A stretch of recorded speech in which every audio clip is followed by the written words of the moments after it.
bien vouloir partager ce direct autant que possible.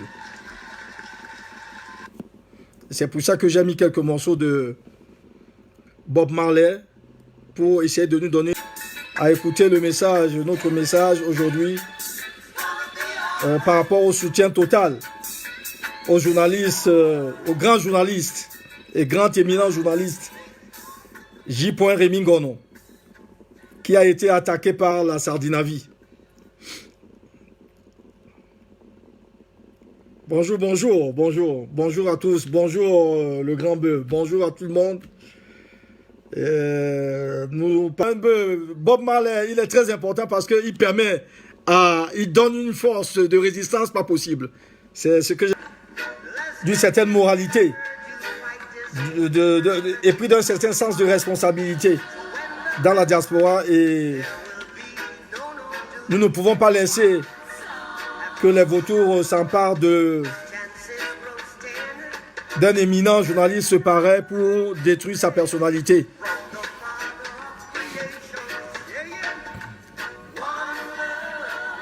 Voilà donc les thèmes que nous allons aborder aujourd'hui. Et dans 5 minutes, certainement, je vais commencer. Donc, je vous prie certainement, s'il vous plaît, de partager au maximum pour qu'on ait une certaine audience.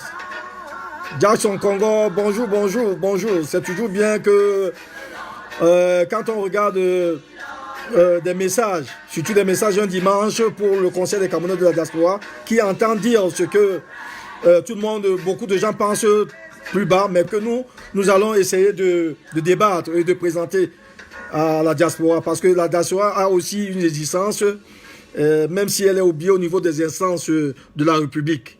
La diaspora a certainement beaucoup d'exigences. Bonjour, bonjour, Marie-Bélise dessus. Oui, bonjour, et essayez de partager le maximum. Bonjour à tout le monde, bonjour Junior Mbaga. Et c'est ça qui montre que le Cameroun, c'est un pays divers dans sa diversité. C'est une très bonne leçon pour nous tous, pour nous tous les Camerounais. Je vous prie vraiment de partager parce que là, je vais commencer dans 5 minutes. J'ai mis Bob Marley pour une certaine inspiration.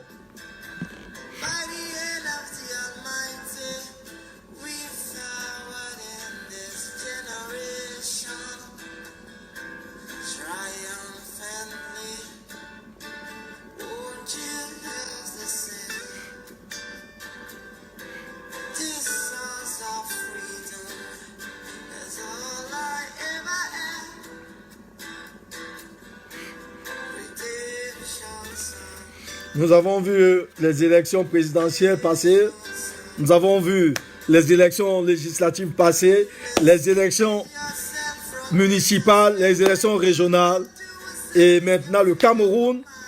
Les Camerounais, ils sont là dans l'attente de tout ce qui avait comme promesse. Voilà, ça c'est la situation dans laquelle se trouve le pays. Et la diaspora ne peut pas rester les bras croisés, attendre et voir mourir les gens à cause du manque d'électricité et des infrastructures sanitaires contre la maladie et la Covid-19. C'est pour ça que il a été judicieux pour nous et surtout, actuellement, nous sommes en train d'oublier une grande guerre fratricide dans le Nozo, qui sert les dignitaires qui ont déclaré la guerre à nos compatriotes, à nos propres compatriotes. Nous devons essayer de présenter tous ces thèmes pour raviver la flamme de la liberté, la flamme de la patrie, voilà, et qui appartient à tous ces enfants. La flamme de la citoyenneté, voilà, qui n'est pas reconnue aujourd'hui parce que j'entends que certains font 10 ans pour avoir une carte d'identité, il y en a qui font 3 ou 4 ans pour avoir un passeport. Voilà, ça c'est autant de situations que nous pouvons débattre tout de suite au niveau de ce direct.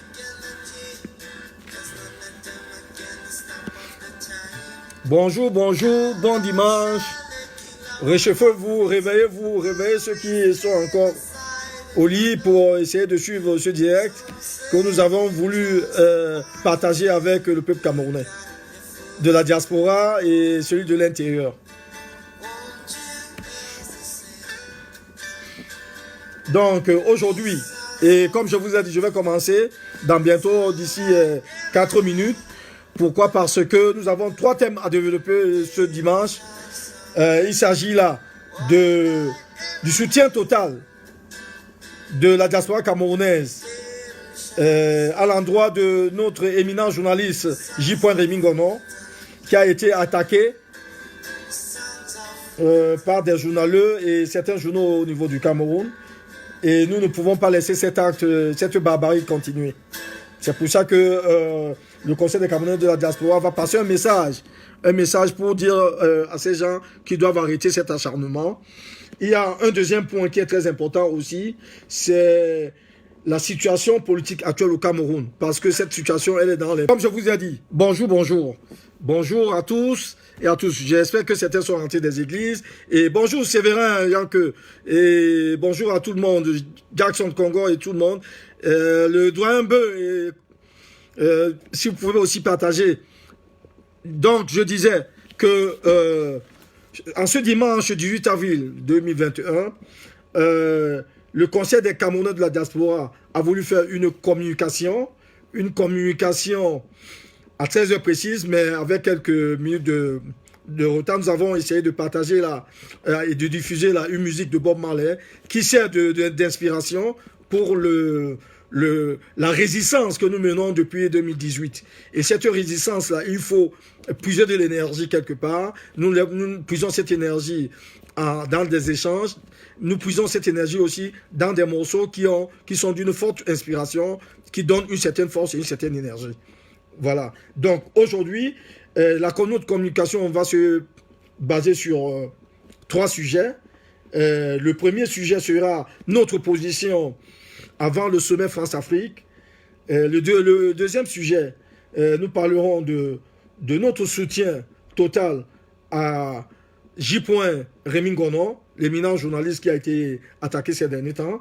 Et le troisième sujet sera essentiellement sur la situation politique actuelle au Cameroun. Chers camarades, je sais que un dimanche, c'est pas facile d'avoir du temps pour essayer d'écouter et de suivre des messages de direct, mais il le fallait, surtout à cet instant où nous constatons qu'à quelques jours près, il y aura en France, le 15 mai précisément 2021, il y aura une réunion, un sommet France-Afrique, un sommet à la convocation du président français Emmanuel Macron, mais c'est un sommet aussi où nous savons que les dirigeants africains seront invités, où nous savons que certainement les dirigeants camerounais seront invités, et comme c'est un sommet qui va se produire le 15 mai 2021 en France, ce sommet se passera à quelques jours de notre fête nationale du 20 mai.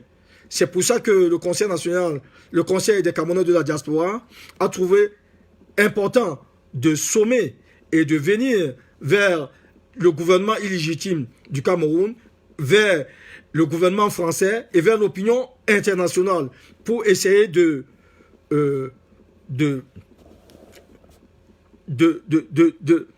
donner son point de vue par rapport à ce sommet-là. Et qu'à ce sommet, comme les dirigeants camerounais, comme le gouvernement camerounais, qui est un gouvernement, nous savons tous, illégitime, mais c'est quand même un gouvernement, il sera présent, et que s'il est présent, il y a des conditions à remplir pour que cette présence soit une présence effective. Et donc, grâce à notre général, président Robin Wanto, vous avez vu que le Conseil des Camerounais de la diaspora et la diaspora combattante a essayé de travailler sur un communiqué de presse que vous avez certainement vu à travers les journaux ou bien à travers les réseaux sociaux. Le Conseil des Camerounais de la diaspora a toujours prôné, depuis sa création, le rétablissement d'un état de droit au Cameroun. Et nous allons toujours nous battre par rapport à cet objectif-là. Il n'y a pas d'autre objectif que nous sommes fixés en dehors du rétablissement d'un état de droit au Cameroun. Parce que cet état de droit reconnaîtra la citoyenneté de chaque citoyen, de chaque individu. Cet état de droit sera un état de droit où les trois pouvoirs de la Constitution, c'est-à-dire que le pouvoir exécutif, le pouvoir législatif, le pouvoir judiciaire, pourront s'exercer sans influence du pouvoir exécutif, c'est-à-dire dans la séparation des pouvoirs. Donc, c'est dans ce sens que le Conseil des Camerounais de la diaspora a lancé, par voie de presse et des réseaux sociaux, comme je le disais, la revendication de tout le pays. Parce qu'il s'agit d'une revendication qui n'est pas seulement une revendication de la diaspora camerounaise, mais il s'agit également, il s'agit aussi, et très bien, d'une revendication qui est une revendication de tout le pays et de toutes les organisations internationales. C'est-à-dire que dans cette revendication, on demande une amorce d'un dialogue inclusif au Cameroun. Ce dialogue inclusif qui est appelé par toutes les voies, que ce soit à l'intérieur du pays, à l'extérieur du pays, par le gouvernement français, et ainsi de suite. Donc nous serons donc au rendez-vous à Paris pour réclamer haut et fort ce dialogue inclusif. C'est la raison pour laquelle, comme je vous disais, nous avons fait une revendication par voie de presse et dans les réseaux sociaux par notre général président Robin Wanto. Donc, la diaspora combattante doit être présente ce jour-là pour réclamer cet état de fait aux dirigeants français. Si à cette date, malgré le courrier du ministre Le Drian, qui a eu aussi à intervenir et demander aux autorités camerounaises que le dialogue inclusif est important et nécessaire pour les nouvelles bases. Et si, par conséquent, ce courrier et toutes les revendications par rapport à ce dialogue inclusif n'est pas à l'ordre, ne reçoit pas une réponse jusqu'à cette date, nous serons obligés de mettre le gouvernement camerounais illégitime en demeure et aussi tout membre de ce gouvernement qui s'aventurera en France pendant cette période. Et c'est bien dit, si et seulement si, sans avoir au préalable donné suite à ce dialogue inclusif qui devait aussi mettre un terme à cette guerre au Nozo. Donc, il est important de se fixer cet objectif parce que nous voyons bien qu'aujourd'hui, au niveau du nord-ouest et du sud-ouest, c'est un statu quo. C'est-à-dire que c'est une situation qui n'a pas changé, qui n'a pas évolué vers la paix, la véritable paix. Et nous savons que cette paix doit certainement... cette paix n'est possible que par rapport à un dialogue, un vrai dialogue inclusif. Nous faisons donc très certainement un appel à toutes les forces vives de la diaspora à resserrer les rangs pour faire barrage et pour se mobiliser par rapport à cet événement du 15 mai. C'est très important parce que le Conseil des Camerounais de la diaspora a toujours œuvré en communion avec toutes les forces combattantes dans la diaspora. Nous veillerons à ce que il n'y ait pas des séparations comme on a connu dans ces derniers temps, mais qu'on ait la force, qu'on ait la force de se réunir et de se mobiliser par rapport à cet événement. C'est l'occasion pour nous aussi d'une certaine mobilisation, d'une certaine réconciliation entre nous, et ce serait montrer au visage des Camerounais dans la diaspora et aussi des Camerounais à l'intérieur que nous pouvons aussi nous asseoir ensemble et organiser des choses et bâtir quelque chose pour l'avenir du pays.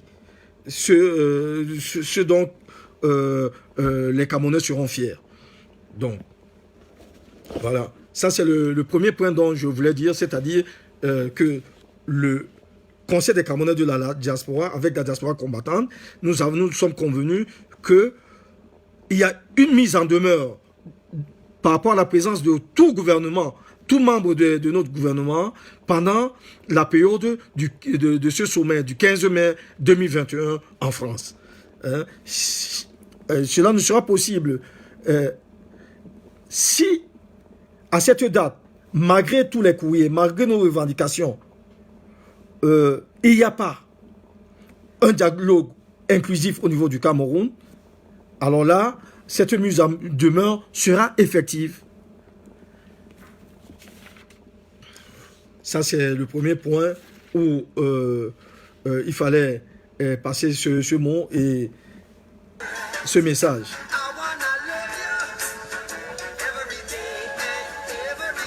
Donc, nous allons évoluer par rapport au deuxième message que nous avons à passer. Le deuxième message, nous allons parler de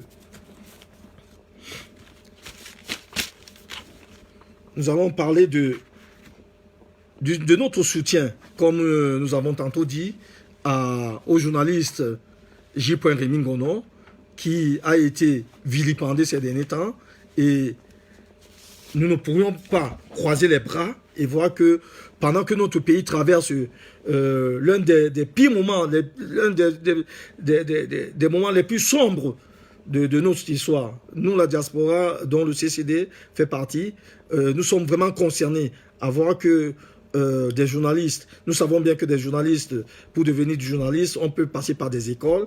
Nous savons bien que on peut être formé par un autre journaliste. Nous savons bien que au Cameroun, il y a eu une école de journalisme, mais ça ne signifie pas que on ne peut pas se former à travers être autodidacte, comme on dit, c'est-à-dire personnellement avec ses propres efforts. Parce que le journalisme, c'est un métier qu'on peut apprendre à l'école, mais aussi qu'on peut apprendre dans le tas, comme on dit. Dans l'ancien CRTV, nous avons vu par exemple des journalistes éloquents et professionnels qui faisaient le bonheur des Camerounais devant l'écran. Il en est de même pour l'ancien Cameroun Tribune, où il y avait des débats élogieux, où on pouvait voir des sujets et tout. Mais aujourd'hui, nous constatons que la majorité des journalistes ont une tendance pernicieuse à ne plus informer et à ne plus présenter les faits divers. Ils travaillent selon le calendrier des tontons Macoute, comme en Haïti, sous Duvalier. Ce qui est vraiment concernant. C'est concernant que le peuple camerounais en soit à regarder des journalistes. Bonjour Yvette, bonjour Yvette, bonjour Odette, et essayez de partager. Donc, nous, le peuple camerounais, et surtout nous de la diaspora, nous avons vraiment ras-le-bol de voir que des journalistes sont manipulés par des tontons macoutes.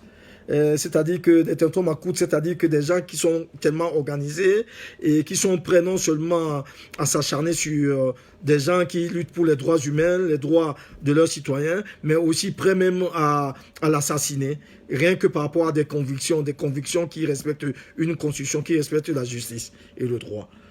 Donc, nous sommes vraiment concernés, d'autant plus que nous savons que ces tontons macoutes, ce sont des gens, ils sont devenus des magnats de l'information aujourd'hui au Cameroun, parce qu'ils ont amassé des richesses illicites et illégales et sur le dos du peuple camerounais, par la corruption et autres délits. Et ce qui est terrible, c'est que ces magnats de l'information, ces tontons macoutes, qui s'acharnent aujourd'hui sur l'éminent journaliste Rémy Ngono, ils sont couverts par les barons du régime. Donc, nous pouvons dire que nous avons marre, et vraiment marre de cette situation. Nous avons marre vraiment de se laisser assassiner par ces tontons macoutes, par ces magnats de l'information, de se laisser emprisonner par ces tontons macoutes, et de se laisser humilier chaque fois que on est en train de défendre les droits des Camerounais. Ces magnats et ces journalistes-là ont deuxièmement fait une alliance diabolique, nous le savons, avec les supposés prétendants prétendants. Quand on dit les prétendants, c'est-à-dire il y a un auteur qui venait de mourir, qui a écrit un livre, trois prétendants, un mari. Je ne citerai pas le nom, mais moi je dirais qu'au Cameroun aujourd'hui, nous avons deux prétendants et une chaise. Deux prétendants et une chaise. Et qui sont supposés gérer le pays parce que le président est complètement absent. Et ils se servent donc de ces manias, c'est-à-dire que des gens qui se sont accaparés des chaînes d'information et des journaux dans le pays, et ils ont trié quelques députés qui travaillent pour leur sale besogne. Ces journalistes-là, on les voit bien, ils ont des visages d'agneaux, visiblement, mais ce sont de dangereux corrompus et prêts à tout pour assouvir leur faim et le bas de leur ceinture. C'est des journalistes qui ont faim, et on peut le constater par rapport à leur sortie, qui est une vraie ignominie. Donc je dirais que le Conseil des Camerounais de la diaspora constate qu'il y a une vraie stratégie bien élaborée dans les hauts lieux par des barons de ce régime qui visent à neutraliser par tous les moyens tous ceux qui, d'une manière ou d'une autre, contestent le gré à gré et la situation actuelle du pays. C'est pour ça qu'ils sont acharnés sur J. Rémy Ngonon, qui est en train de dénoncer la gabegie et la corruption dans le pays, le mal vivre dans le pays. Et tout ça, ce n'est qu'un début, parce que les Camerounais ont souvent l'impression que quand il s'agit de Jean-Pierre J. Rémy Ngonon, c'est J. Rémy Ngonon. Mais cette histoire-là, c'est que quand tu vois que le lion est en train de dévorer dans le voisinage, et que au lieu d'aller défendre le voisin, tu te dis non, c'est le voisin, la prochaine cible, ce serait toi. C'est ce qui est en train de se passer. Ce n'est que le début par ces journaux et journalistes affamés qui surgissent comme des oies sauvages et qui cherchent des proies bien désignées, à l'instar de Rémy Ngonon, et qui cherchent à salir son image. Ils ont un seul but, et leur objectif, c'est qu'ils veulent porter atteinte à son image au Cameroun et à l'extérieur, et de le détruire psychologiquement et le faire taire. Ce sont les premiers rôles qui sont assignés à ces loups puants de haine et enragés par la famine qui sévit dans leur famille. Donc, aujourd'hui, on a l'impression que le peuple est dans une léthargie, le peuple ne bouge pas. Il n'y a personne. Alors que nous avons en face de nous des gens dans une certaine stratégie qui sont en train d'élaborer par tous les moyens une prise de pouvoir de gré à gré qui est en train de s'établir. Je vous dirai tout à l'heure comment. Donc, et que personne ne bouge pour essayer, même les journalistes, d'autres journalistes ne vont pas bouger, parce que c'est le voisin, c'est autrui, c'est Rémy Pierre, c'est Rémy Ngonon aujourd'hui. Mais qui sera demain? Nous avons déjà eu à vivre l'assassinat de plusieurs journalistes. Et que les Camerounais se taisent, c'est vraiment terrible. Il faut une force de mobilisation à l'intérieur du pays pour réclamer les droits pour chaque citoyen. Et il faut que chaque fois, le peuple le sait bien, que les médias sont corrompus. Le peuple, ça, il le sait. Et que les médias sont corrompus depuis la mort accidentelle de Puss Ndiaoui. Mais ces nouveaux médias et journalistes viennent de franchir le Rubicon à nul autre pareil. Et nous ne devons pas accepter cela. Parce que si nous acceptons ça aujourd'hui, sachez que c'est une tentative déjà d'acharnement, mais après cette tentative d'acharnement, il y aura une tentative d'assassinat de Rémy J. Ngonon. Donc, et on est en droit de se demander que où est cette justice dans ce pays-là? Où sont ces gens? Où sont ces procureurs qui auraient dû immédiatement et automatiquement déclencher une procédure de diffamation contre ces journalistes et une procédure de saisie, d'interdiction de vente de ces journaux papier toilette? Dans un pays normal, les procureurs n'auraient pas laissé circuler de tels journaux. Dans un pays normal, les procureurs n'auraient pas laissé vendre ces journaux. Il n'aurait pas laissé ces gens libres. Parce qu'il s'agit d'une atteinte grave à des particuliers. Et qu'est-ce que nous voyons? Il n'y a pas de justice. La justice est dans une léthargie. La corporation même des journalistes qui devait soutenir J.P. Rémy Ngono, aujourd'hui, il n'y a personne pour déclarer ces gens persona non grata pour le métier de journaliste. C'était vraiment, il faut crier vraiment un scandale et s'émouvoir face à ce crime de lèse-majesté de leur profession. Ils ne sont pas là, ils sont totalement absents. C'est vraiment regrettable. Donc, le conseil d'audiovisuel qui supervise les radios et télévisions et journaux devait sanctionner de telles dérives. Mais ils sont abonnés, ils sont absents aux abonnés. Ils sont aux abonnés absents. C'est terrible que dans un pays pareil, où il y a un acharnement pareil sur un journaliste et une diffamation aussi criarde, qu'il n'y ait pas ni les procureurs, ni les journalistes de la corporation pour défendre leurs collègues, ni le conseil de l'audiovisuel et pour défendre J.P. Rémy Ngono. Donc, vous pouvez comprendre que l'affaire de Rémy Ngono, que vous voyez aujourd'hui, ce n'est pas une petite affaire, ce n'est pas une histoire banale de sexe ou d'homosexualité. Non, il ne s'agit pas de ça. Il ne s'agit pas de sexe ou d'homosexualité de tel ou de tel. Rémy Ngono, il est visé par ses convictions, il est visé parce que c'est un homme qui a des convictions et qui est en train d'émanciper le peuple camerounais. Et si vous croyez que c'est une histoire banale, non, elle retombera sur le peuple camerounais. Parce qu'il veut le faire taire par tous les moyens. C'est bel et bien une affaire d'État. Parce que c'est une affaire construite depuis les hautes sphères de l'État. Et cette affaire de Rémy Ngono, c'est bien l'affaire de la transition politique à la tête de notre République. Les deux prétendants, une chaise, ont décidé, les deux prétendants pour une chaise ont décidé nuitamment à faire taire tout le monde qui ose, selon eux, en parler. Donc, il s'agit, comme Rémy Ngono a des convictions et qu'il a une audience, il s'agit de le faire taire par tous les moyens. Et par tous les moyens, par qui?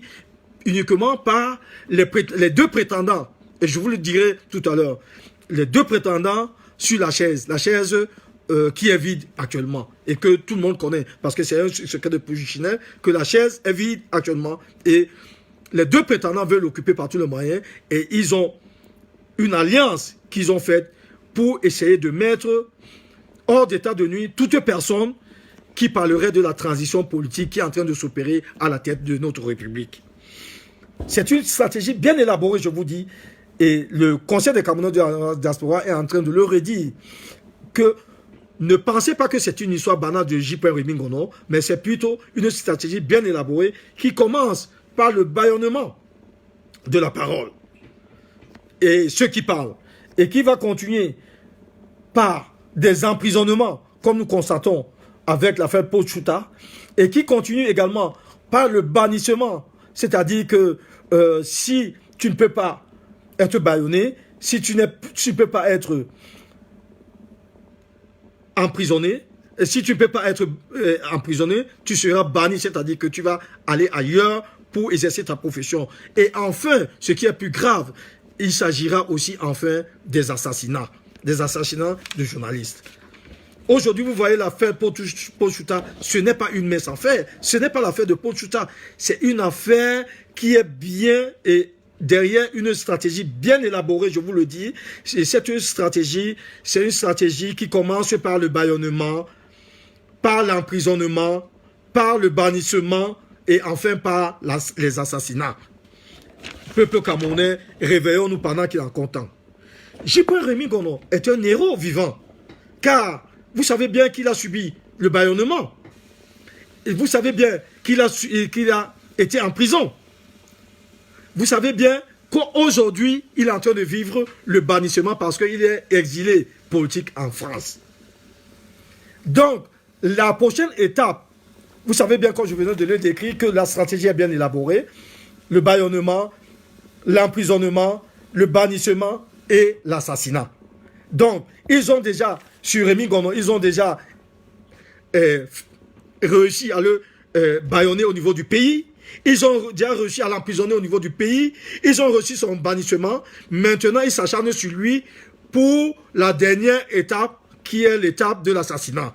Donc, nous, de la diaspora camerounaise et les Camerounais de l'intérieur, nous devons être unis pour dire que non, et non, et non, on ne voudrait pas qu'un seul cheveu de Rémy Poingono soit coupé. Et que nous veillerons chaque minute, night by night, pour que cela n'arrive pas.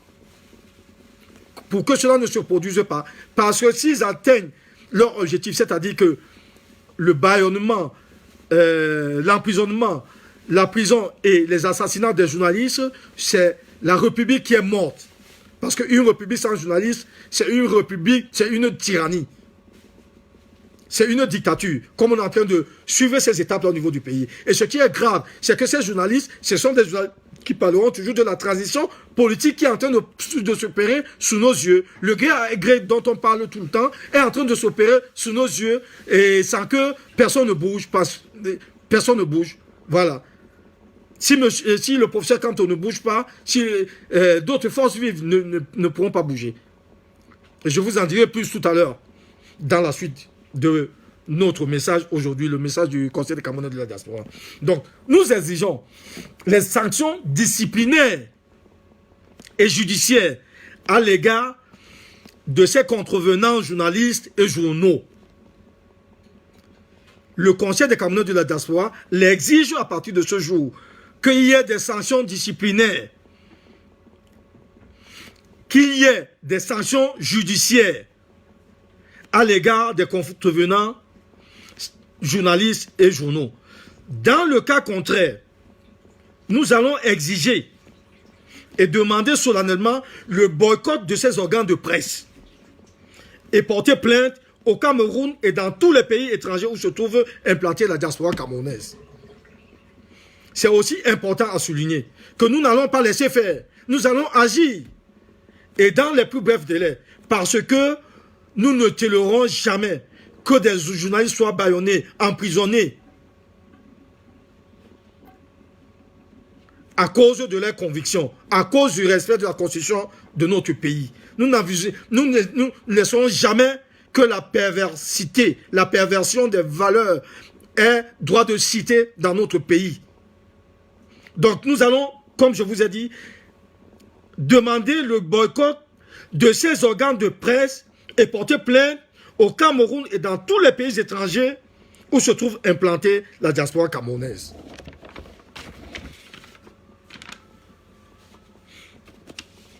Nous allons aussi, si, je vous ai bien dit, si il n'y a pas, dans les jours à venir, les sanctions disciplinaires et judiciaires à l'encontre de ces journalistes et de ces journaux, nous allons aussi faire recours aux banques et aux particuliers qui financent ces organes de presse et mettre fin à leurs contrats. Nous, le Conseil des Camerounais de la diaspora et la diaspora combattante, nous allons tout faire et nous allons faire recours aux banques et aux particuliers qui financent ces organes de presse et mettre fin à leurs contrats. Il en sera de même aussi des sociétés qui sollicitent des publicités auprès de ces organes de presse et de ces journaux. Nous allons demander le boycott des sociétés pour des publicités dans ces organes de presse qui diffusent la haine, qui diffusent l'acharnement.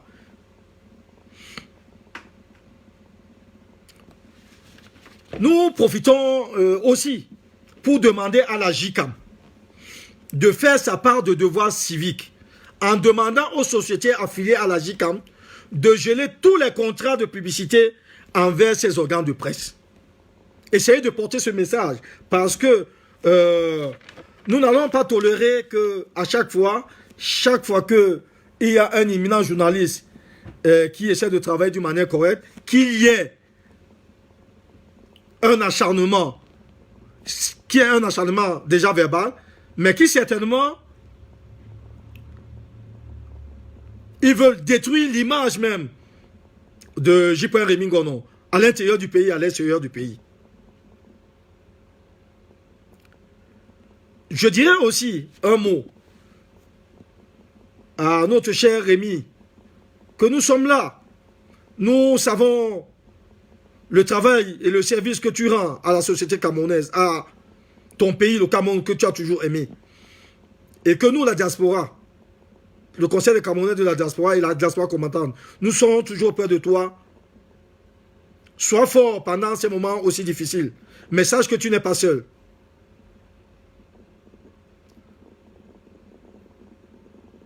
Nous savons que tes convictions sont profondes et nous les partageons entièrement.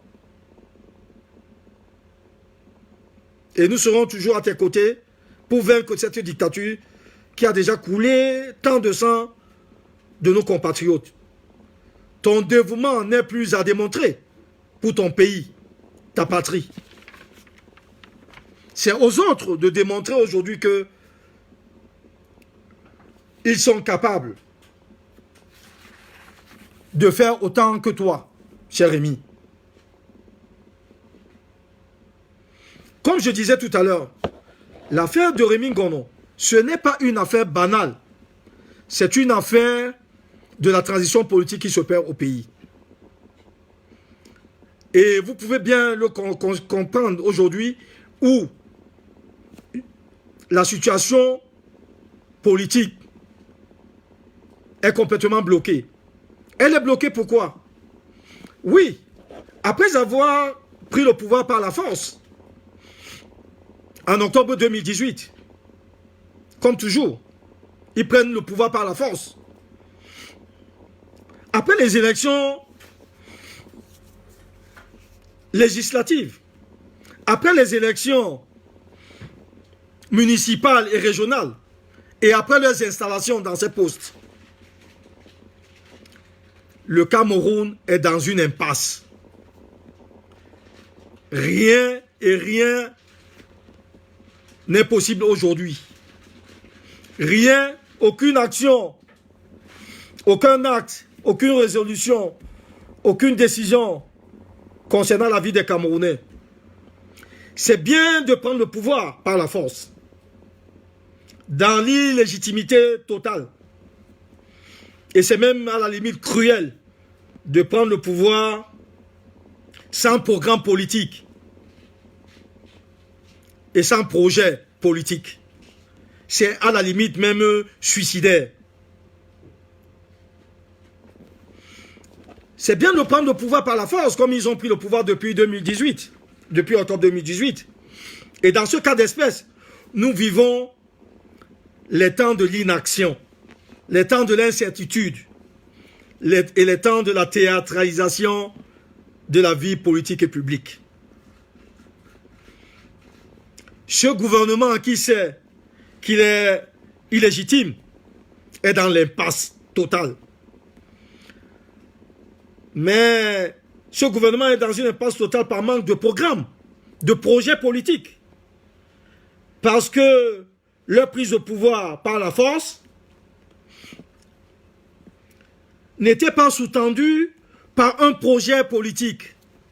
Leur prise au pouvoir politique n'était pas sous-tendue par un programme politique. Parce que dans le projet politique, il y a des réalisations, il y a une vision. Et dans le programme politique, il y a le temps de la réalisation de ce projet politique.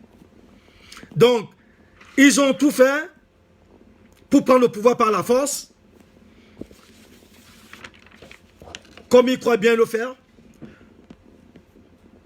Mais ils n'avaient pas de projet politique, donc le gouvernement ne peut pas agir. Le gouvernement n'a pas de programme politique.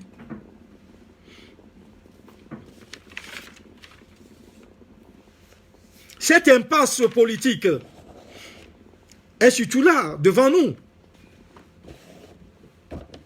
Par l'absence prolongée, et je dirais même presque définitive, de la scène publique du président de la République. après avoir pris le pouvoir par la force, absence totale du président de la République. Ainsi, même avec la baguette magique, le Premier ministre et ces ministres-là, ils ne pourront poser aucun acte qui puisse permettre le pays de décoller vers une destination ou vers une émergence dont ils raffolaient les Camerounais pendant la période des élections présidentielles et législatives. Oui, ils sont dans une impasse. Et même en leur donnant une baguette magique, vous devez vous poser la question que la baguette magique peut-elle agir seule? La baguette magique, même si elle est là devant nous pour essayer de résoudre les problèmes des Camerounais, elle n'agit pas seule. Il faut toujours une personne pour activer cette baguette magique. Et cette personne, en la personne du chef de l'État, président de la République, est aux abonnés absents. Donc la baguette magique ne peut résoudre aucun problème des Camerounais. Mais ce qui est encore pire, c'est l'action des deux prétendants et une chaise. Cette impasse totale dont je parlais est activée par les deux prétendants à la chaise du président de la République. Il s'agit du secrétaire général à la présidence de la République, M. Ngongo, et du directeur du cabinet civil, M. Mvondo Ayolo. Parce que leur action ne va se limiter qu'à aller chercher les ressources nécessaires pour alimenter les ministères et les forces armées afin de se maintenir et de maintenir le statu quo jusqu'à la réalisation définitive de leur objectif primordial, le transfert du pouvoir par la fameuse formule du gré à gré.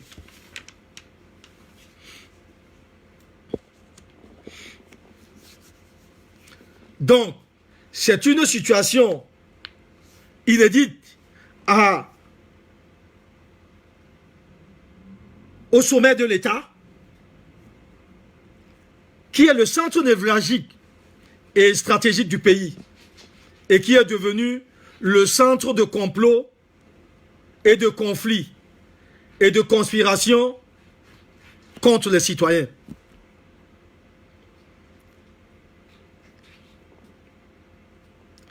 La situation politique donc, du pays, qu'est-ce que nous pouvons constater?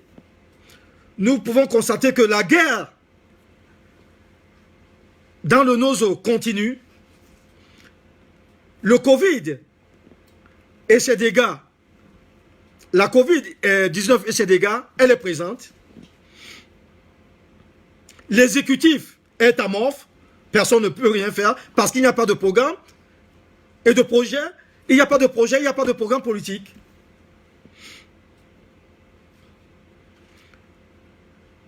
L'exécutif est neutralisé parce qu'il y a un dysfonctionnement des institutions et la neutralisation des trois pouvoirs tels que le pouvoir exécutif, le pouvoir législatif et le pouvoir judiciaire. Le pouvoir exécutif incarné par le président de la République, il est absent définitivement ou voilà, à la tête de notre pays. Le pays est orphelin du chef de l'État. Et ainsi, il lègue d'une manière honteusement anticonstitutionnelle, voire frauduleuse, ses pleins pouvoirs à ses collaborateurs, tels que Ngongo, le secrétaire général, et Mvondo Ayolo, le directeur du cabinet civil, qui n'ont aucun sens de responsabilité et du devoir.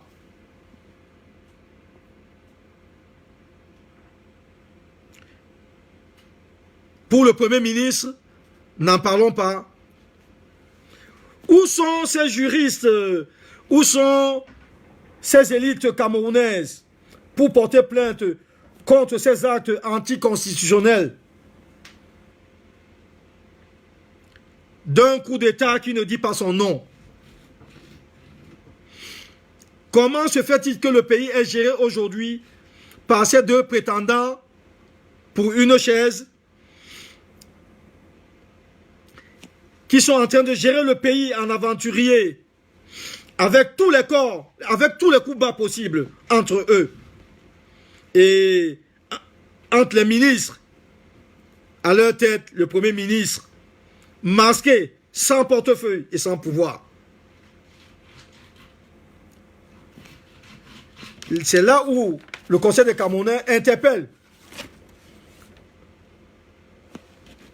tous les corps et toute la population du Cameroun à avoir beaucoup plus de courage civique pour intenter des procès contre ce coup d'État à la Bourguiba en Tunisie, à la Ben Ali, je veux dire, en Tunisie. Parce qu'aujourd'hui, nous constatons que la baguette magique, elle est là, mais celui qui doit tenir la baguette magique et résoudre le problème des Camerounais est totalement absent. Et que, par conséquent, il a légué le pouvoir d'une manière anticonstitutionnelle à ses deux collaborateurs, le secrétaire général et le directeur du cabinet civil. Et entre eux, ils n'ont pas réussi à s'entendre qui va prendre la chaise jusqu'aujourd'hui. C'est donc une situation déplorable. Je parlais de l'exécutif, mais il va falloir aussi parler du pouvoir législatif, incarné par l'Assemblée et le Sénat, avec ses députés et sénateurs, choisis par le régime RDPC et le tyran, du fait de leur indolence, de leur soumission et de leur soif de sardines et leur propension à tromper leur famille et le peuple camerounais.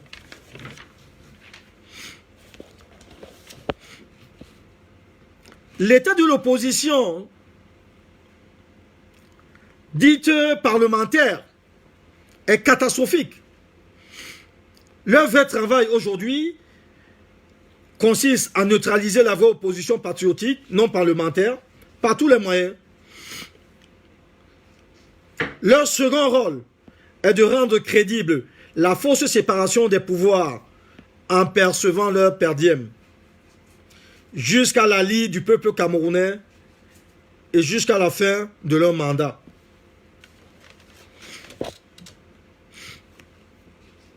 Dans le cas spécifique de la diaspora, on peut se demander que s'il y avait donc une assemblée normale, dans le cas de la diaspora, où est le problème de la solution à la double nationalité que nous demandons depuis? Et vous voyez qu'au niveau de la diaspora, on constate certaines arrestations de certains Camerounais lors des séjours au Cameroun. Nous constatons également qu'au niveau de la diaspora, il n'y a aucune représentation normale à l'Assemblée nationale, au Sénat, et qu'il y a désormais un acharnement sur certaines élites de la diaspora qui pensent que la transition est en train de s'opérer et qui le disent haut et fort. Pendant ce temps, l'opposition, qui est toujours dite parlementaire, entre guillemets, qui est allée aux élections, dont on connaît le trucage, cette opposition dite parlementaire, elle organise la roubladise des masses populaires en faisant semblant de faire bouger les lignes par le code électoral pour les prochaines élections présidentielles et autres élections transparentes. De cette manière, ces députés, entre guillemets, veulent endormir le peuple, tout en rassurant les deux prétendants à une chaise d'un certain apaisement des populations. C'est la stratégie adoptée par les prétendants pour une chaise jusqu'au jour de la prise de pouvoir par l'un des deux. Pendant cette léthargie, les députés affamés pourront bien se remplir les poches et bien s'engraisser sur le dos du peuple souverain, surtout par des prêts exorbitants contractés par les prétendants.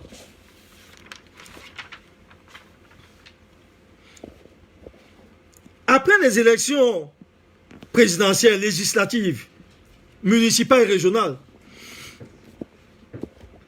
donc le Cameroun connaît un statu quo à nul autre pareil.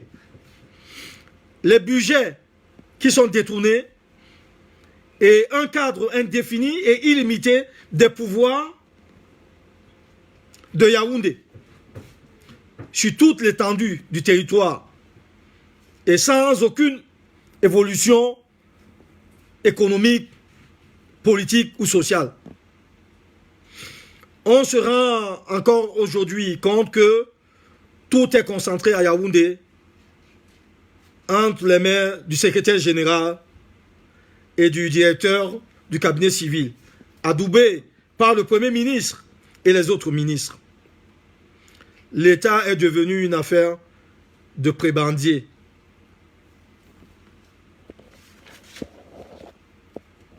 C'est pour toutes ces raisons que le refus d'aller aux élections par le professeur Kanto est salutaire. Ce refus est vraiment salutaire, car il montre aujourd'hui même les carences d'une dictature et les carences d'une opposition parlementaire au service de la tyrannie. Le gouvernement illégitime est devenu inexistant et les ministres absents qui n'arrivent pas à implémenter l'action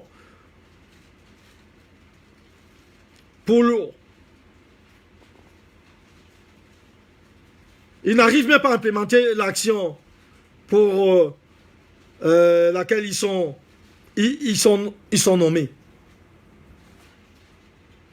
C'est bien le cas de rendre encore une fois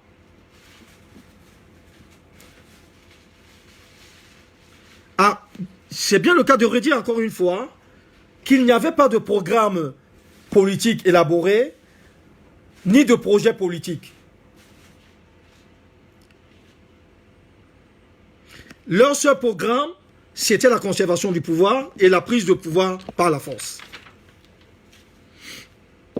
Quant au pouvoir judiciaire, nous devons encore et encore nous lamenter.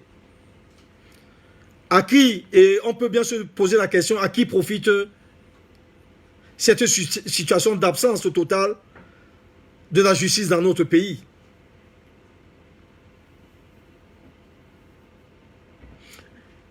Évidemment, oui, nous avons une justice. J'allais oublier de vous le dire, nous avons une justice. Mais nous avons une justice aux ordres. Une justice aux ordres des prétendants à une chaise. Et une justice des barons du régime. De la Cour suprême aux tribunaux d'instance, tous les magistrats ont abdiqué. C'est le laisser faire et le laisser aller. Le droit et la Constitution ont laissé la place aux desiderata des prébendiers.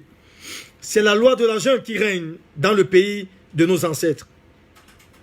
C'est l'occasion pour le CCD, le Conseil des Camerounais de la diaspora, de demander solennellement à l'écrivaine Calice Béala de faire tout pour la libération de Paul Chouta.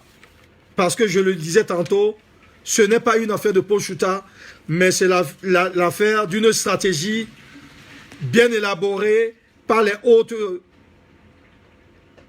pontes du régime, par les pontes du régime, les deux prétendants à une chaise, pour faire passer le gré à gré. C'est l'occasion pour le Conseil des Camerounais de la diaspora de demander encore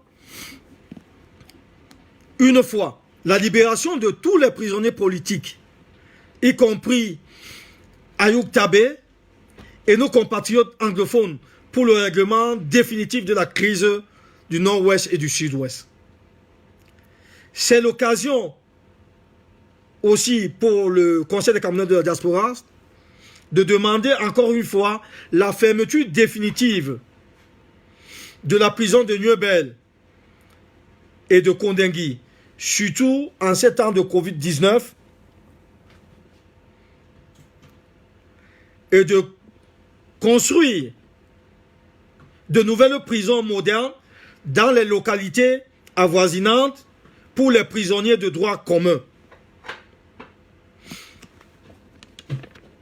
Le Conseil des Camerounais de la diaspora, qui se bat pour un état de droit, pense et a toujours exigé que le prisonnier a des droits et des devoirs.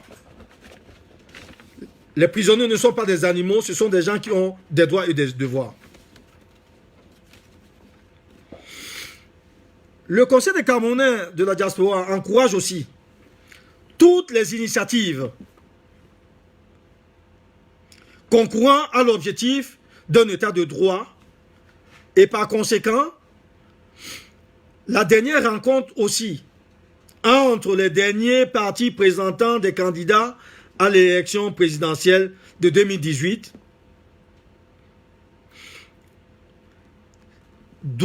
cette rencontre doit être encouragée de vive voix, mais si et seulement si elle aboutit aux résultats attendus par le peuple.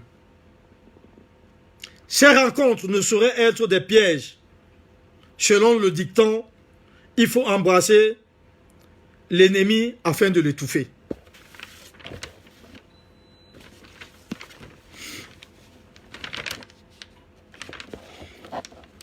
C'est le moment aussi de remercier le président Kanto qui a donné toutes les garanties depuis l'élection de 2018. Depuis l'élection présidentielle, je veux dire, de 2018, qui a donné toutes les garanties nécessaires à la classe dirigeante, impopulaire et illégitime pour un changement démocratique dans la paix. Cette main tendue est jusqu'ici restée lettre morte. Dans la diaspora, tout a été essayé à chercher la voie de la paix et de la démocratie, ce qui est resté sans résultat jusqu'à ce jour. Cette réalité montre la détermination de ce régime à se perpétuer par la force, par les emprisonnements, par les assassinats, par la gabégie et autres coups bas, narguant ainsi le peuple camerounais et toutes les voies de recours à la paix. Qu'est-ce qui restera donc encore à essayer après autant d'échecs? C'est la question qu'on doit se poser. Qu'est-ce qui restera donc aux Camerounais encore à essayer comme voie après autant d'échecs et surtout face à l'échec prévisible de la révision du code électoral, garant du vivre ensemble, garant de la transparence du choix des Camerounais pour un avenir commun. Donc et déjà, le peuple conscient doit se mobiliser afin d'éviter la rwandisation du pays qui a déjà commencé. Le peuple doit prendre son destin en main ou se soumettre à l'ordre de la jungle. Chers compatriotes, voilà en quelque sorte le message que le Conseil des Camerounais de la diaspora tenait à partager avec vous ce dimanche 18 avril 2021. J'espère que même avec une moindre audience, vous allez partager ces messages pour que les Camerounais comprennent bien la situation politique actuelle du pays, qui est dans une impasse, et que le gré à gré est en train de s'opérer entre les deux prétendants, le secrétaire général Ngongo et le directeur du cabinet civil, Mvondo Ayolo, pour la chaise du président de la République. Et pendant ce temps, la diaspora camerounaise, avec le CCD, le Conseil des Camerounais de la diaspora, nous continuerons à nous organiser afin que nos convictions pour un état de droit au Cameroun se réalisent. Nous pensons apporter notre contribution et nous pensons que les Camerounais de l'intérieur comme ceux de l'extérieur devront se mobiliser pour que ensemble, le vivre ensemble devienne possible. Merci.